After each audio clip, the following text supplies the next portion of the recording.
My name is Emily, and I got married right after finishing college. I'm a full-time housewife. I met and started dating Jake during college, and I've always had a good relationship with his parents.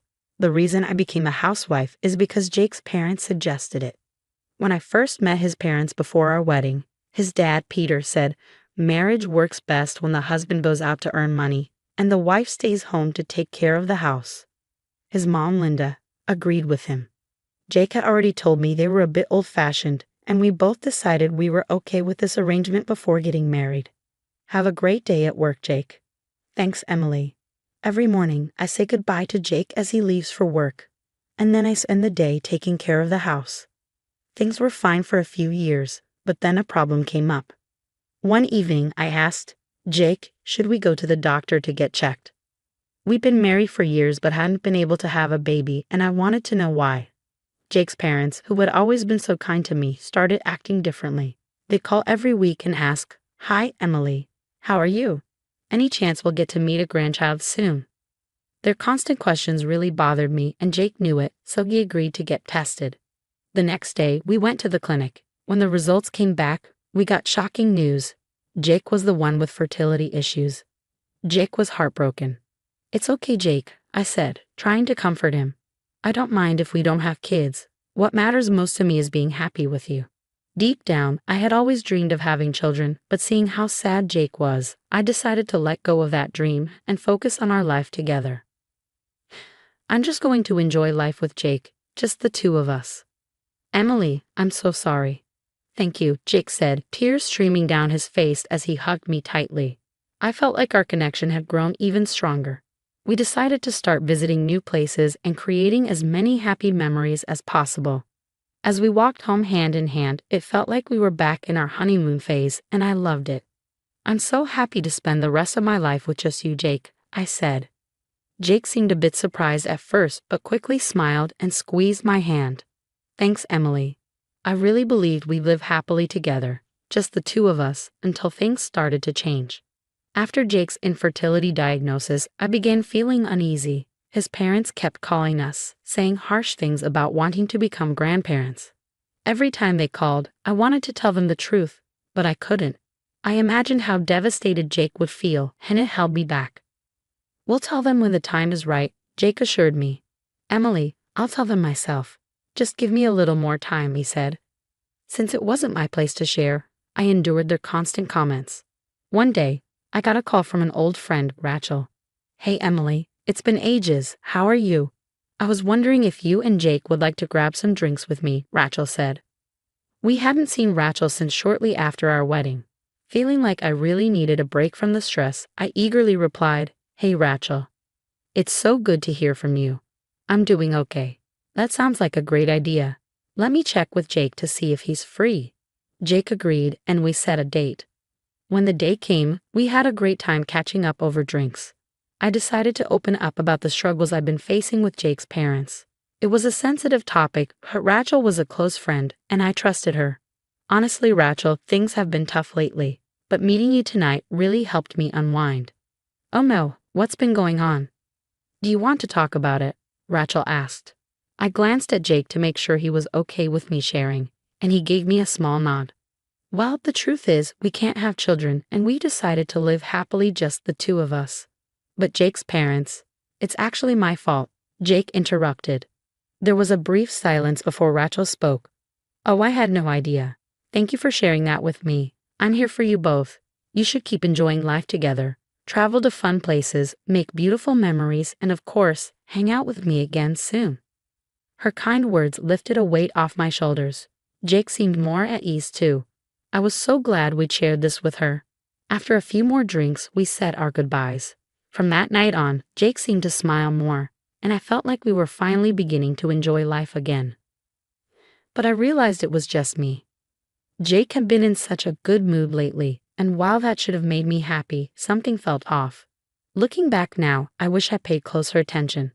One day, Jake came home with Rachel. At first, I thought he'd just run into her and invited her over. "Hey, Rachel, welcome." What a surprise. "Would you like some tea?" Neither of them answered. "What's going on, you two?" I asked, feeling uneasy. Jake finally spoke. "Emily, I'm sorry. I want to be with Rachel. Can we get a divorce? I froze. Before I could process his words, Rachel added, Emily, I'm sorry too. I've been in love with Jake. I couldn't believe what I was hearing. My mind went blank. They explained everything, how it all started after our night out. Rachel had felt bad for Jake when she learned about his infertility and wanted to support him.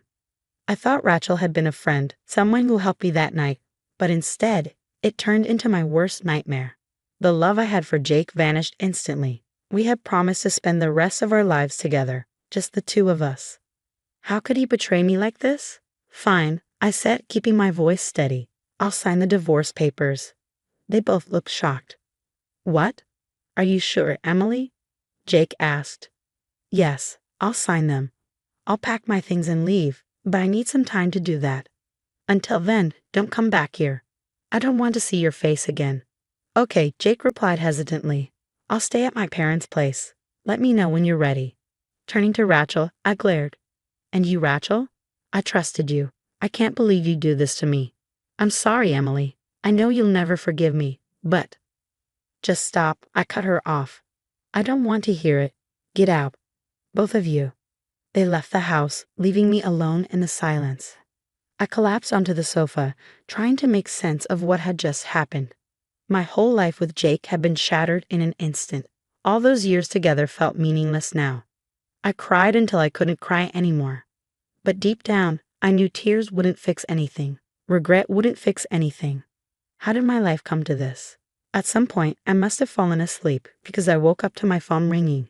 It was Jake's mom, Linda. I figured Jake had already told her everything. I didn't want to answer, but I knew ignoring her would just make things worse. Hi, Linda, I said quietly. Hi, Emily. Jake told me everything. I'm sorry this happened to you, but Rachel will at least give us a chance to have grandchildren. So please go through the divorce process peacefully. I felt my heart drop. Jake hadn't told them he was the one who was infertile. He let them believe it was me. I felt sorry for Linda, but I also felt angry. Oh, okay, I said, keeping my tone neutral. Just pack your things and leave Jake's house soon. Thank you for taking care of him all these years. I know cheating on you was wrong, but please try to forgive him. I wish you the best in your future. Thank you. Goodbye, I said flatly before hanging up. What was wrong with these people? They used to be so kind to me, but now they acted like I didn't matter. Oh right, they never really cared about me. They only cared about getting a grandchild. For a moment, I thought about telling them the truth, that Jake was the one who couldn't have children. But I decided against it. If I told them, I'd probably end up being blamed and feeling even worse. I made up my mind. I wasn't going to bother with Jake or Rachel anymore. Whatever happened to them was no longer my concern. I started packing my things. Since I'd been a full-time housewife, I decided to move back in with my parents until I could find a job. When I told my parents about everything, they simply said, "Come home." I didn't want to stay another moment in the house I had shared with Jake, so I packed up quickly and left. When I arrived, my parents greeted me with warm smiles. I tried not to cry and just said, "I'm home." They didn't ask too many questions about what had happened. Instead, we talked about simple things and enjoyed our time together. My dad was so happy I was back that he drank way too much that night, while my mom smiled at him lovingly. Their kindness touched my heart. Though I didn't say it out loud, I thought to myself, I'm sorry for making you worry. That night, we had a peaceful, happy family dinner. Not long after, the divorce was finalized. Jake and Rachel had to pay me alimony, and I began a new chapter in my life. I quickly got a job, an office job. I was nervous because I had never worked before, but I was lucky to find myself surrounded by kind and supportive coworkers. Slowly, I started to feel more secure in my life. While living with my parents, my broken heart began to heal. They told me I could stay as long as I needed, but after a while, I decided to move out and live on my own. I needed a quiet space to relax and focus on myself. One night, I decided to go out alone for a drink. It had been a busy few months, and the cold beer felt amazing. As I glanced around the bar, I noticed a man drinking alone. There was something about the way he sipped his beer. It made me stop and stare. I didn't know it at the time, but that man would become my future husband. He wasn't particularly handsome, and to be honest, he looked a bit like a potato. He wasn't my type at all. But there was something about him that caught my attention. Maybe I noticed him because I was still nursing my heartbreak. Is there something on my face?" he asked, breaking me out of my thoughts. I realized I had been staring at him and made him uncomfortable. "Oh, sorry, you just looked so good drinking that beer," I said, feeling embarrassed. He blushed. His name was Brian. He was my age, and we ended up talking for hours. 3, to be exact. Steve would often joke, "Who are you calling potato head?" "I'm not a potato head." He knew he looked like a potato head, and he made cynical, funny jokes about it just to make me laugh. His humor helped me get to know him better, and soon we decided to exchange numbers. I shared everything about my past with him. He just listened, gave me kind words, and told me I deserved better. As we messaged and spent more time together, we gradually became more attracted to each other and started dating. After a year of dating, we got married. It surprised me, but I felt good about it. At the same time, I worried that I might make the same mistake again. Whenever I looked worried, Steve would notice and smile at me, saying, "Everything is good. Don't worry." Even my parents liked him. After a while, we had a baby. My parents were over the moon. I had given up on the idea of having a child, but meeting Steve changed everything. We were blessed with a baby, and I was happier than ever. From now on, we'd raise our little one together. One day, a year after having our child, we were out when we ran into Jake, Rachel, and Jake's parents. At first, I tried to walk past them without being noticed, but we were too close to avoid them. "Oh, hello," I said, forcing a smile. Jake, Rachel, and Jake's parents looked at me in shock. "Wait. What? Emily, is that you? With a child? Why? Why is Emily with a child?" I could tell they never expected me to remarry, let alone have a baby. "Oh yes, this is my husband and my child," I said calmly. They all looked stunned. I couldn't help but laugh inside at how shocked they were. Steve, who didn't fully understand the situation, turned to me and asked, "Honey, could you introduce me to these people?" I explained, "Sweetheart, I mentioned Jake and Rachel to you before, and these are his parents, Robert and Julia." Steve quickly pieced things together. "Oh, I see," he said with a grin. "Yes," I replied, knowing exactly where this was going. Jake was the first to break the silence. "Wait, why? I thought you were infertile." I had a feeling he hadn't told them the truth. It was time for me to set the record straight. "What are you talking about? I'm not infertile. Jake is the one who's infertile." Robert and Julia's eyes shot to Jake. "No, Emily is lying." Jake protested. I couldn't help myself. "What are you talking about, Jake? We both got tested together." "Wait, you still haven't told them the results. Rachel, you knew about this too, and didn't say anything to Robert and Julia." Julia shouted, "I can't believe you. How dare you say Jake is infertile? You liar. Rachel's pregnant with Jake's child." I froze. "No way. Rachel, wait, what? Whose child is it?" "Emily, shut up. Don't say things like that," Jake snapped. I could see Rachel's face, and it all clicked. The infidelity was clear. Robert, Julia, Jake, and Rachel all looked pale with shock. Emily, let's go now," Steve said. "I hope you all have a great day. Excuse us." Steve grabbed my hand, and we quickly walked away. The four of them just stood there, awkwardly staring at us. Later, we heard from a mutual friend that Jake and Rachel had a huge fight. I wasn't surprised. Rachel had been cheating on Jake, and the baby wasn't his. Since Robert and Julia didn't know that Jake was infertile, they started blaming Rachel about the baby. She couldn't handle the pressure, so she decided to get pregnant, but not with Jake. Now, Robert and Julia were accusing Rachel of infidelity, and they told her, "If it's a son, we'll take him from you."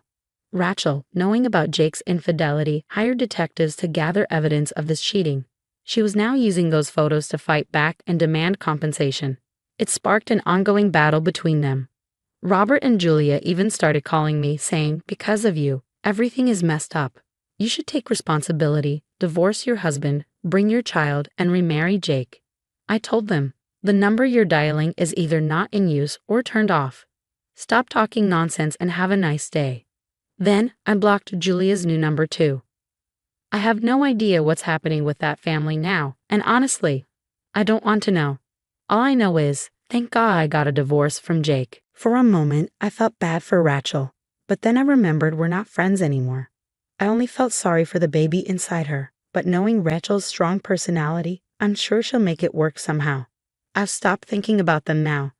I'm focused on my own happiness. I now have a family that is precious to me. Using that toxic family as a reminder of what not to do, I've promised myself to take good care of my precious family.